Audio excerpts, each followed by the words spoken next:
இறுதியாக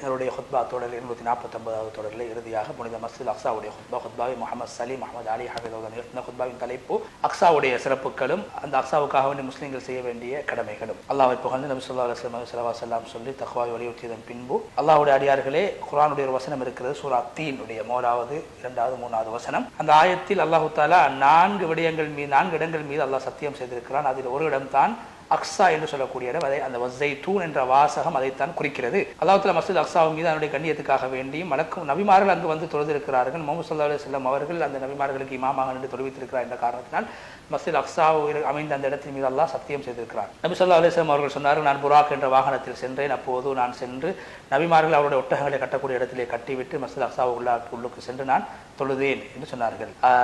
அல்லாஹ்வுடைய அடியார்களே, இந்த மஸ்ஜித் அக்ஸா என்ற இடத்துக்கு முஸ்லிம்களுக்கு மத்தியிலே ஒரு பெரிய ஒரு அந்தஸ்து கண்ணியம் இருக்கிறது. அல்லாஹ் தஆலா குர்ஆனில் 5 சூறாக்களில், சூரா பக்ராவில் 2 இடங்களிலும், சூரா ஆல இம்ரானில் மரியம் அலைஹிஸ்ஸலாம் அவர்களை பற்றி பேசுகின்ற போது, சூரா இஸ்ராவுடைய ஆரம்பத்திலும், சூரா நூரிலும், சூரா காஃபிலும், இப்படியாக 5 சூறாக்களில் அல்லாஹ் தஆலா மஸ்ஜித் அக்ஸா சம்பந்தமாக தனித்துவமான சிறப்புகளை அல்லாஹ் பேசியிருக்கின்றான். இந்த மனிதனுடைய முஸ்லிமுடைய வாழ்க்கை மஸ்ஜித் அக்ஸாவோடு சம்பந்தப்பட்டிருக்கிறது. மனிதன் படைக்கப்பட்ட நாளிலிருந்து கியாமத்துடைய நாள் வரைக்கும்.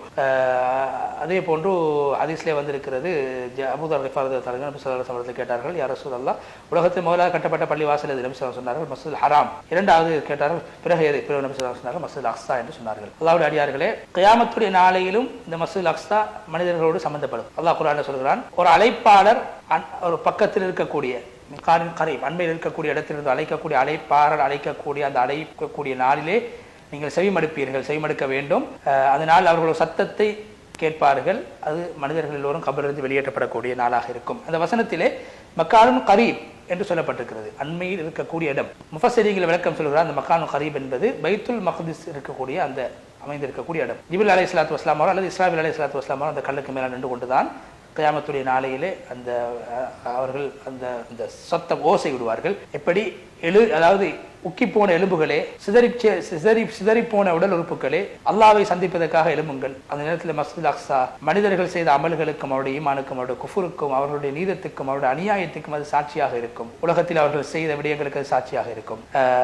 அந்த நாளிலே சில பேருடைய கேள்வி இலகுவாக இருக்கும், சில பேருடைய கேள்வி கடினமாக இருக்கும். அந்த கேள்வி கணக்கை விட்டு எவருக்கும் தப்பிக்க முடியாது. அடிமையாக இருந்தாலும் சரி, இபாதத் செய்யக்கூடியவராக இருந்தாலும் சரி, பலகீனமானவராக இருந்தாலும் சரி, சக்தி வாய்ந்தவராக இருந்தாலும் சரி, யாருக்கும் அந்த கேள்வி கணக்கை விட்டு தப்பிக்க முடியாது. அல்லாஹ் குர்ஆனில் சொல்கிறான், அவர்களை அல்லாஹ் எண்ணுவான், அவர்கள் எல்லோரும் அல்லாஹ்விடத்திலே தனித்தனியாக வர வேண்டும் கேள்வி கணக்குக்கு பதில் கொடுப்பதற்காக வேண்டி. சூரா மரியம் 94-95 வசனம். அந்த நாளில் உதவி செய்யக்கூடியவர் யாரும் இருக்க மாட்டார், பணமும் அவர்களுக்கு உதவி செய்ய மாட்டாது.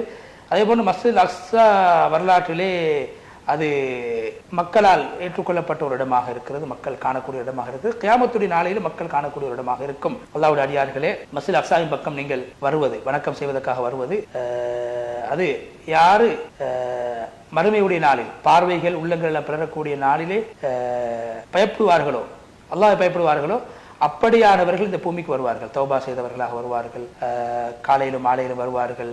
அல்லாஹ்வுடைய கடமையை நிறைவேற்றுவதற்காக இந்த பூமிக்கு வந்து செல்வார்கள். அதாவது அவர்கள் அங்கு வந்து செல்வதற்கு எந்த ஒரு விடயமும் தடையாக அமைய மாட்டாது. பைத்துல் மக்திஸின் பக்கம் ஒரு மனிதன் வருவது இபாதத்துக்காக வருவது, வேற உலகத்தின் நோக்கம் அல்ல, இபாதத்துக்காக வருவது முஸ்லிமுடைய ஒரு பழக்கமாக, முஸ்லிமுடைய ஒரு கொள்கையாக இருக்கு. மஸ்ஜித் அக்ஸா பொதுவாக எல்லா பள்ளி வாசலுக்கு இபாதத்துக்காக செல்வது இஸ்லாம் வலியுறுத்திய விடயமாக இருப்பதை போல மஸ்ஜித் அக்ஸாவுக்காக வருவது மிகவும் வலியுறுத்தப்பட்ட ஒரு விடயமாக இருக்கிறது. சூரா நூரில் அல்லாஹ் தஆலா சொல்கிறான், அல்லாஹ்வுடைய மாளிகை அல்லாஹ் தஆலா உயர்த்தப்பட வேண்டும் என்று அல்லாஹ் அனுமதித்திருக்கிறான். அங்கு அல்லாஹ்வுடைய பெயர் சொல்லப்பட வேண்டும். காலையிலும் மாலையிலும் சில பேர்கள் அல்லாஹ்வை திக்ர் செய்யக்கூடியவர்களாக, தஸ்பீஹ் செய்யக்கூடியவர்களாக இருப்பார்கள். அவருடைய வியாபாரம், அவருடைய தொழிலோ அல்லாஹ்வுடைய சிந்தனையை விட்டும், தொழுகையை நிலையாட்டுவதை விட்டும், ஜகாத் கொடுப்பதை விட்டும் அவர்களை ஒரு பூர்த்தி செய்திருக்க மாட்டார்கள். அவர்கள் பார்வைகளும் உள்ளங்களும் பிறழக்கூடிய நாளை பயப்படக்கூடியவர்களாக இருப்பார்கள். சூரா நூர் 36-37 வசனம். அல்லாஹ்வுடைய அடியார்கள் மஸ்ஜித் அக்ஸா அல்லாஹ் தஆலா அதை பரிசுத்தப்படுத்த வேண்டும், உயர்த்த வேண்டும், நஜீஸ்களை விட்டு பரிசுத்தப்படுத்த வேண்டும் என்று அல்லாஹ் வலியுறுத்திய பள்ளி வாசல்கள் ஒன்றாக இருக்கிறது. பள்ளி கண்ணியம் பாதுகாக்கப்பட வேண்டும். அதே போன்று குர்ஆனில் வந்திருக்கிறது, நபி ஸல்லல்லாஹு அலைஹி வஸல்லம் அவர்கள் சொல்லியிருக்கிறார்கள், சூரத்துல் பக்ராவிலே வந்திருக்கிறது, யாரு பள்ளி வாசல்களில் அல்லாஹ்வுடைய பெயர் சொல்லப்படுவதை விட்டு எவர் தடுப்பார், அவரை விட அநியாயக்காரர் யாரும் இல்லை. அப்படியான பள்ளி வாசல்கள் ஒன்றுதான் மஸ்ஜித் அக்ஸா. எனவே இந்த மசாஜித் இந்த இடத்தில் இந்த வசனத்தில் சொல்லப்பட்ட பள்ளி வாசல்கள் ஒன்றுதான் மஸ்ஜித் அக்ஸா.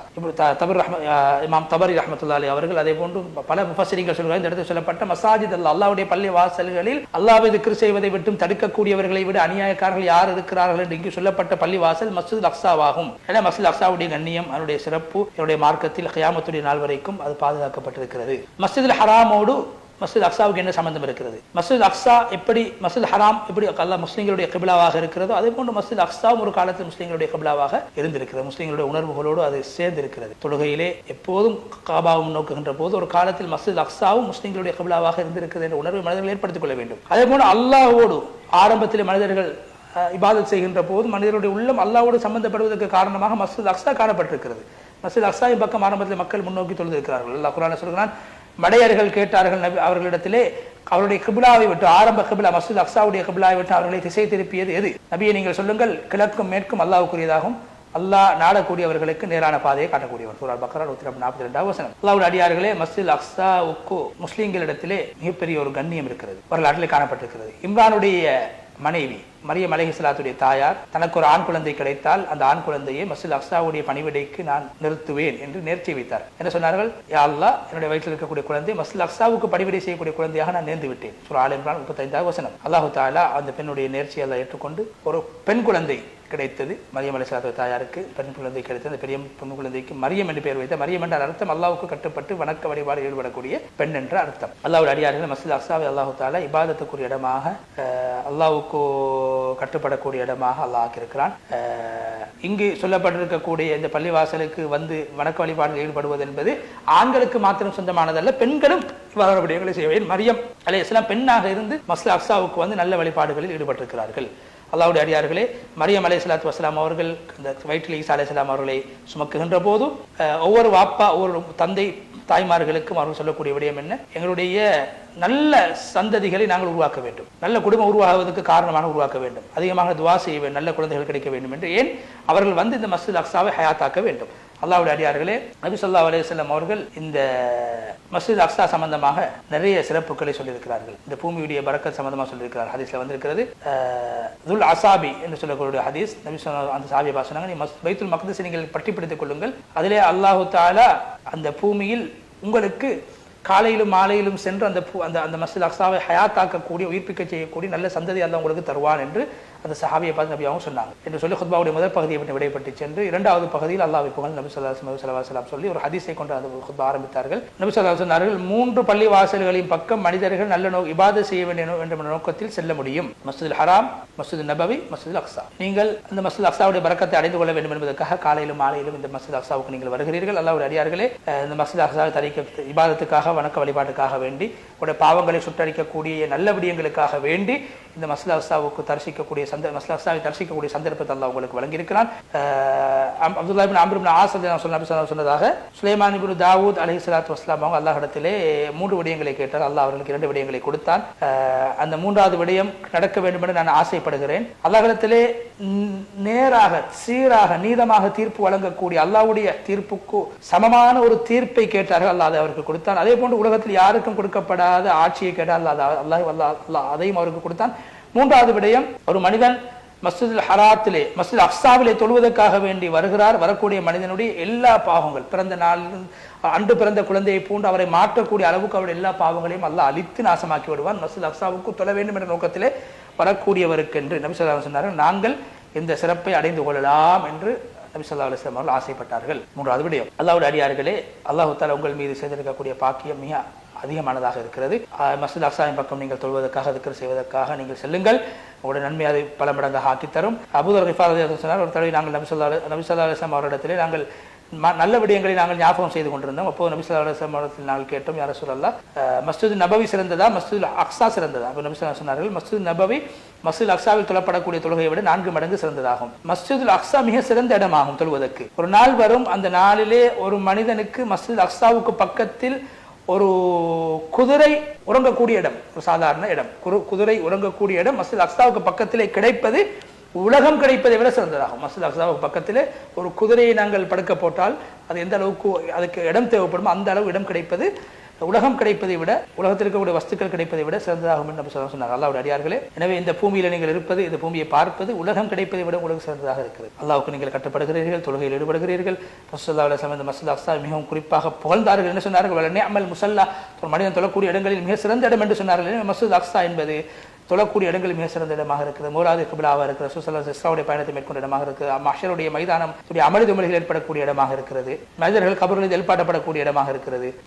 அதே போன்று எல்லா சிறப்புகளையும் இந்த இடத்தில் மஸ்ஜித் அக்ஸாவுடைய சிறப்புகளை செல்வதற்கு இந்த ஹுத்பாவுடைய நேரம் இடம் கொடுக்க மாட்டாது என்று சொல்லி நீண்ட ஒரு துவாவை செய்து ஹத்தீப் முஹம்மது சலீம் ஹஃபிதுல்லாஹ் அவர்கள் முழுமையாக மஸ்ஜித் அக்ஸாவுடைய ஹுத்பா விட்டு விடைபெற்று அந்த அடிப்படையில் முதலாவது ஹுத்பாவில் ஹத்தீப் அவர்கள் தேசத்துக்கு, நாம் வாழக்கூடிய நாட்டுக்கு நாங்கள் என்னென்ன விடயங்களை செய்ய வேண்டும் என்று ஞாபகப்படுத்தினார்கள். தேசத்தை, நாட்டை, மார்க்கத்தை என்ன செய்யக்கூடியவர்களாக வாழ்வோம். இரண்டாவது ஹுத்பாவில் ஹத்தீப் அவர்கள் அல்லாஹ்வுடைய ரஹ்மத்தை விட்டு, அல்லாஹ்வுடைய சிந்தனையை விட்டு தூரமாக்கக்கூடிய எங்களை பராமுகமாக்கக்கூடிய விடயங்களை விட்டு நாங்கள் தூரமாக வேண்டும். எப்போது பராமுகம் என்ற நோய் எங்களுடைய உள்ளத்தில் ஏற்படும் அப்போது நாங்கள் ஈருலகத்துடைய நன்மைகளை விளக்க வேண்டிய நேரிடும். எனவே பராமுகம் என்ற நோயை விட்டு உள்ளத்தை பரிசுத்தப்படுத்தி அல்லாஹ்வின் பால் எப்போதும் மீளக்கூடியவர்களாக, அல்லாஹ்வுடைய சிந்தனையோடு, மரபை சிந்தனையோடு, மரணத்துடைய சிந்தனையோடு வாழக்கூடியவர்களாக மாறுவோம். மூன்றாவது ஹுத்பாவில் ஹத்தீப் அவர்கள் மஸ்ஜித் அக்ஸாவுடைய சிறப்புகளை அழகாக அடுக்கினார்கள். எனவே மஸ்ஜித் அக்ஸாவுக்கு சூழல் இருக்கக்கூடிய கஸா போன்ற பிரதேசங்களை அல்லாஹ் தஆலா யூதர்களுடைய கெடுபிடிகளை விட்டும், நாசகாரியங்களை விட்டும், அநியாய அட்டூழியங்களை விட்டும் அல்லாஹ் தஆலா பாதுகாக்க வேண்டும் என்று நாங்கள் துஆ செய்து கொண்டிருப்போம். அந்த அடிப்படையில் ஹுத்பா நிகழ்ச்சியை பார்க்கக்கூடிய 849வது எங்களுடைய தொடரை பார்த்து மற்றவர்களுக்கும் இவ்வாறான நல்ல விடயங்களை எடுத்துச் சொல்லக்கூடிய நேர்களாகிய உங்களுக்கு நன்றி தெரிவித்து உங்களுக்கும் துஆ செய்து நிகழ்ச்சி தயாரிப்பாளர் சகோதரர் ரிஸ்வான் அவர்களுக்கும் எங்களுடைய நன்றிகளை சொல்லி இன்னும் ஒரு மனாபுல் இஸ்லாம் நிகழ்ச்சியினூடாக மீண்டும் உங்கள் அனைவரை சந்திக்கும் வரை விடைபெற்று செல்கிறோம். வஆகிரு தஅவானா அல்ஹம்துலில்லாஹி ரப்பில் ஆலமீன். வஸ்ஸலாமு அலைக்கும் வரஹ்மத்துல்லாஹி வபரகாத்துஹு.